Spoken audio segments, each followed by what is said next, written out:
दोस्तों class 12th के chapter number 10 halo alkanes हेलोरिन्स की हम लोग बात कर रहे थे। यहाँ पर दोस्तों अब हम लोग हेलो एल्केन्स के लास्ट टॉपिक पर हैं, इसके बाद हेलोरिन्स शुरू किया जाएगा। हेलो एल्केन्स में भी तमाम बातें हम लोगों ने दोस्तों ने मिलकर किया कि किस तरीके से इसका प्रिपरेशन है, केमिकल एक्सपेक्ट्स हैं, फिजिकल प्रॉपर्टी है। तो केमिकल रिएक्शंस में this is the third reaction, है ना। पहला था आपका पहला रिएक्शन हम लोगों ने बात किया था नाभिक रागी प्रतिस्थापन अभिक्रिया SN1 SN2, उसमें डिफरेंसेस की बात किया। कल के वीडियो लेक्चर में हम लोगों ने बात किया था कि किस तरीके से हमारा हेलो एल्केन्स जो है वह किसी भी एलिमिनेशन रिएक्शन में पार्टिसिपेट करता है। अब यहाँ पर दोस्तों हम लोग बात करने वाले हैं हेलो एल्केन्स का धातुओं के साथ अभिक्रिया, reactions of haloalkanes with metals. तो यह एक क्लास है, एक क्लास है हेलो एल्केन्स का जो धातु हैं उनके साथ अभिक्रिया करने का। तो ये जो क्लास मैं बार बार बोल रहा हूँ इसको ज़रा सा समझने का कोशिश करिएगा कि जब कभी भी कोई हेलो एल्केन्स किसी मेटल के साथ, स्पेशली सोडियम, लिथियम, जिंक, इन सबों के साथ अभिक्रिया करता है। इनफैक्ट आप कहिए कि जो मेटल काफ़ी ज़्यादा रिएक्टिव हैं, अगर आप लोगों ने क्लास 10th में इलेक्ट्रोकेमिकल सीरीज पढ़ी होगी, या 12th में भी आपने थर्ड चैप्टर में केमिस्ट्री में इलेक्ट्रोकेमिकल सीरीज पढ़ी होगी, तो वहाँ पे आपने देखा होगा कि सोडियम, लिथियम, है ना, जिंक वगैरह क्या होते हैं, थोड़ा ज़्यादा एक्टिव मेटल्स होते हैं। तो इनके साथ अभिक्रिया करके हेलो एल्केन्स जो है कार्बन और मेटल बॉन्ड बनाते हैं, जिन्हें ऑर्गेनोमेटेलिक कंपाउंड्स के नाम से जानते हैं, जिन्हें हम लोग ऑर्गेनोमेटेलिक कंपाउंड्स के नाम से जानते हैं। तो यह कार्बा धात्विक बंध का निर्माण करते हैं। कार्बा धात्विक, कुछ तो गड़बड़ लिख दिया क्या, ये देखिए, कार्बा धात्विक बंध का निर्माण करते हैं और इसी को हम लोग ऑर्गेनोमेटेलिक कंपाउंड्स के नाम से भी जानते हैं। तो दोस्तों जब कभी भी यहाँ पर आपको मैं दिखा रहा हूँ कि हमारे पास ये कोई हेलो एल्केन्स है, ये लेट से मैग्नीशियम से अभिक्रिया करता है ड्राई ईथर की उपस्थिति में, जिसको शुष्क ईथर बोलते हैं। तो ये जो है इन दोनों के बीच में घुस जाता है और बन जाता है आपका RMgX। क्या बनता है दोस्तों? RMgX। तो अगर R को हम लोग CH3 मान लें, लेट से इसको Cl मान लें, तो ये अभिक्रिया क्या होगी दोस्तों? ड्राई ईथर, तो बनेगा CH3MgCl, CH3MgCl। तो दोस्तों यहाँ पर ध्यान देने वाली बात क्या है कि ये जो कार्बन है इस मेटल के साथ जुड़ा हुआ है, यह कार्बन इस मेटल के साथ जुड़ा हुआ है, इसीलिए इसे हम लोग कार्ब धात्विक बंध कहते हैं। कार्बा का मतलब क्या हो गया? कार्बन। कार्बा का मतलब हो गया कार्बन, और धातु का मतलब क्या हो गया? धातु। तो कार्बन और धातु के बीच जब बंध होता है तो उसे कार्बा धात्विक बंध कहते हैं, या इसे ऑर्गेनोमेटेलिक कंपाउंड्स के नाम से भी क्या करते हैं दोस्तों? जानते हैं। इसे ऑर्गेनोमेटेलिक कंपाउंड भी कहते हैं। ऑर्गेनोमेटेलिक मतलब कि ऑर्गेनो मतलब कार्बन, मेटेलिक मतलब मेटल, इनके बीच जब बॉन्ड होता है तो इसे हम लोग ऑर्गेनोमेटेलिक कंपाउंड्स के नाम से जानते हैं। तो ऑर्गेनोमेटेलिक कंपाउंड्स की खोज देखा जाए तो सर्वप्रथम एक साइंटिस्ट थे 1900 में, इनका नाम था ग्रीनियर, या इसको हम लोग ग्रिग्नार्ड के नाम से भी जानते हैं इनको, है ना। इंग्लिश में इसको ग्रिग्नार्ड बोलते हैं, ग्रिग्नार्ड। और वैसे इसका जो NCERT में नाम दिया गया है, इनका ग्रीनियर दिया हुआ है। तो इन साहब का नाम ग्रीनियर बोलो, ग्रिग्नार्ड बोलो, कुछ भी बोलो, परंतु इन्होंने 1900 ईस्वी में सर्वप्रथम ऑर्गेनोमेटेलिक कंपाउंड्स के बारे में बताया था, रिसर्च किया था। तो ये जो RMgX दिख रहा है इसी को ग्रीनियर अभिकर्मक कहते हैं। क्या कहते हैं दोस्तों? ग्रीनियर अभिकर्मक या ग्रिग्नार्ड रीजेंट कहते हैं। इसी को हम लोग ग्रिग्नार्ड रीजेंट कहते हैं या ग्रीनियर अभिकर्मक कहते हैं। ये ऑर्गेनोमेटेलिक का एक बड़ा क्लास है। ये ऑर्गेनोमेटेलिक का एक बड़ा ही क्लास है, एक बड़ा ही क्या है, जो है कंपाउंड्स का समूह है, और इसी को ग्रिग्नार्ड अभिकर्मक कहते हैं। और यह काफ़ी जगहों पर यूज होता है, कई ऑर्गेनिक कंपाउंड्स के फॉर्मेशन में इसका यूज किया जाता है, इसीलिए यह बेहद और बेहद भी क्या होता है दोस्तों, इम्पोर्टेंट होता है। अब यहाँ पर ध्यान देने वाली बात कुछ है दोस्तों कि कभी भी जो RMgX है इसको हम लोग क्या करते हैं, किसी भी ऑर्गेनिक कंपाउंड्स के फॉर्मेशन में यूज कर सकते हैं। RMgX के साथ अगर Mg के जगह पे R2Zn हो जाता है, ठीक है, R2Zn हो जाता है, तो वो आपका फ्रैंकलैंड अभिकर्मक कहलाता है। फ्रैंकलैंड अभिकर्मक के नाम से जाना जाता है। इन सबों में सबसे ज़्यादा अभिक्रियाशील होता है आपका LiRLi। ये जो है ये भी क्या है, कार्बोधात्विक यौगिक है, क्योंकि R का मतलब कार्बन और Li का मतलब मेटल। यहाँ भी कार्बोधात्विक यौगिक है, यहाँ भी कार्बोधात्विक यौगिक है। ये जो है RLi है, ये सबसे ज़्यादा अभिक्रियाशील है। ये फ्रैंकलैंड अभिकर्मक है, ये ग्रिग्नार्ड अभिकर्मक है। तो ये सब बाद में आए, इनको हम लोगों को उतना चर्चा नहीं करना है। सब ज़्यादातर जो है फोकस करना है वो NCERT के हिसाब से वो ग्रिग्नार्ड अभिकर्मक में। तो एल्केनों का धातुओं के साथ अभिक्रिया में क्या बात करेंगे दोस्तों हम लोग, कि जब कभी भी कोई एल्केन धातु के साथ अभिक्रिया करता है तो कार्बोधात्विक यौगिक अर्थात ऑर्गेनोमेटेलिक कंपाउंड्स का निर्माण करता है। इन कार्बोधात्विक यौगिक में RMgX बड़ा ही पॉपुलर अर्थात काफ़ी प्रचलित जो है कार्बोधात्विक यौगिक है। इस वर्ग की खोज ग्रिग्नार्ड ने किया था, इसलिए इनके नाम पे इसको ग्रिग्नार्ड अभिकर्मक कहते हैं। अब ग्रिग्नार्ड की छोटी मोटी बातें आपसे हम करते हैं कि देखिए ग्रिग्नार्ड अभिकर्मक का फार्मूला होता है RMgX। तो ये बड़ा ही यूनिक कंपाउंड है दोस्तों, बड़ा ही दुनिया में इसके जैसा कोई नहीं है। क्यों नहीं है, क्योंकि ये होता है पॉजिटिव, ये भी होता है नेगेटिव और ये भी होता है नेगेटिव।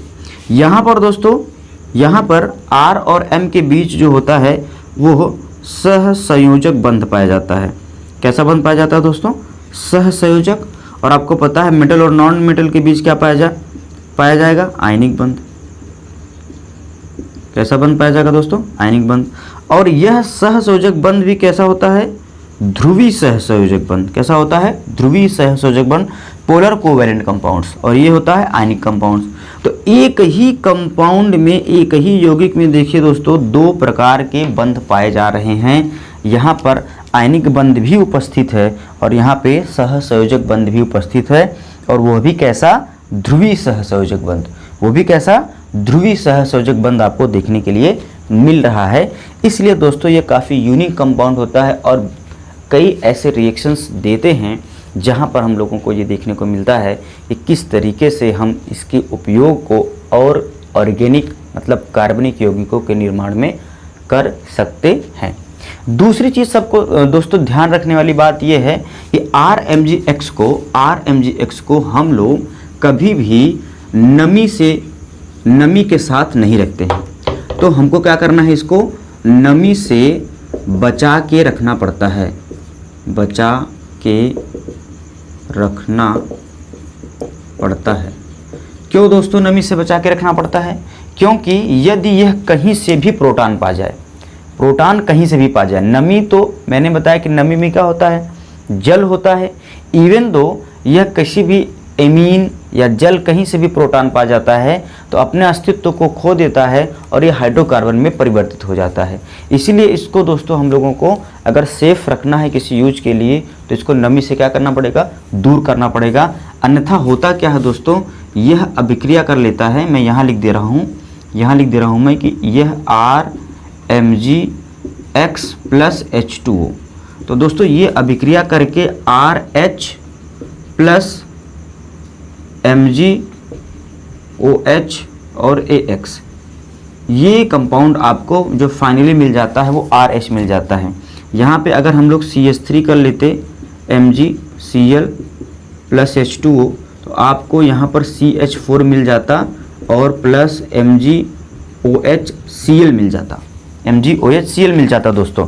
तो आप देख रहे हैं कि जैसे ही हमने ग्रिग्नार्ड अभिकर्मक में जल मिला दिया, मतलब कहीं से नमी मिल गई, तो ग्रिग्नार्ड अभिकर्मक अपना अस्तित्व खो दिया और वह हाइड्रोकार्बन में परिवर्तित हो गया। यहाँ पर अगर हम लोगों ने एथेन लिया होता, यहाँ पर हम लोगों ने एथिल मैग्नीशियम ब्रोमाइड लिया होता, तो क्या हो जाता, वो एथेन बन जाता, तो वो हाइड्रोकार्बन में चेंज हो जाता है। इसलिए दोस्तों हमें क्या करना पड़ता है कि कभी भी ग्रिग्नार्ड अभिकर्मक को नमी से मुक्त रखना पड़ता है, लेस मात्र नमी भी उसमें मौजूद नहीं होनी चाहिए, पहली बात दोस्तों। दूसरी बात, यह हाइड्रोकार्बन बनाने का एक बेस्ट सूटेबल मेथड भी है। ये हमको हाइड्रोकार्बन बनाना ही है, तो हम जानबूझ के नमी मिला दें, हम जानबूझ के क्या कर दें, नमी मिला दें। और हाइड्रोकार्बन बनाना ही है तो जानबूझ के अगर हम नमी मिला दे रहे हैं तो भी हमारे लिए फ़ायदेमंद है, ये हाइड्रोकार्बन बन जाएगा। और नहीं बनाना है तो इसको नमी से क्या करना पड़ेगा, दूर करना पड़ेगा, नहीं तो बनाने कुछ और जाएंगे, बन कुछ और जाएगा। ठीक है दोस्तों, तो मैंने आपको सिखाया कि कभी भी जो है हमारा हैलोएल्केन किस तरीके से धातु के साथ अभिक्रिया करके ग्रिग्नार्ड अभिकर्मक बनाता है, और ग्रिग्नार्ड अभिकर्मक को हमको नमी से बचा के रखना पड़ता है, अन्यथा वह हाइड्रोकार्बन में परिवर्तित हो जाता है। और हाइड्रोकार्बन बनाने की एक मेथड भी है कि अगर हमको हाइड्रोकार्बन बनाना ही है तो नमी मिलाओ, और अच्छी बात है। नहीं बनाना है तो हमको क्या करना पड़ेगा, रोकना पड़ेगा। ये एक यूनिक कंपाउंड भी है, इसमें आयनिक और कोवेलेंट बॉन्ड दोनों पाए जाते हैं। तो इसको आपको क्या रखना है दोस्तों, ध्यान रखना है। इसका यूज जो है वो बहुत सारे कार्बनिक यौगिकों के या हाइड्रोकार्बन, स्पेशली हाइड्रोकार्बन बनाने में ग्रिग्नार्ड अभिकर्मक का यूज किया जाता है। ठीक है दोस्तों, अब थोड़ा सा आगे बढ़ते हैं और यहाँ पर आपको हम लोग बात करते हैं कि किस तरीके से जो है एक और अभिक्रिया धातुओं के साथ आपको इस चैप्टर में देखने को मिलती है, ऊर्ध्व अभिक्रिया, जैसे हम क्या कहते हैं दोस्तों, ऊर्ध्व अभिक्रिया के नाम से जानते हैं। अब ऊर्ध्व अभिक्रिया होती क्या है, तो बड़ी सिंपल से दोस्तों समझिएगा कि इसमें हम लोग दुगने कार्बन का एल्केन प्राप्त करते हैं। इसमें हम दुगने कार्बन का एल्केन प्राप्त करते हैं।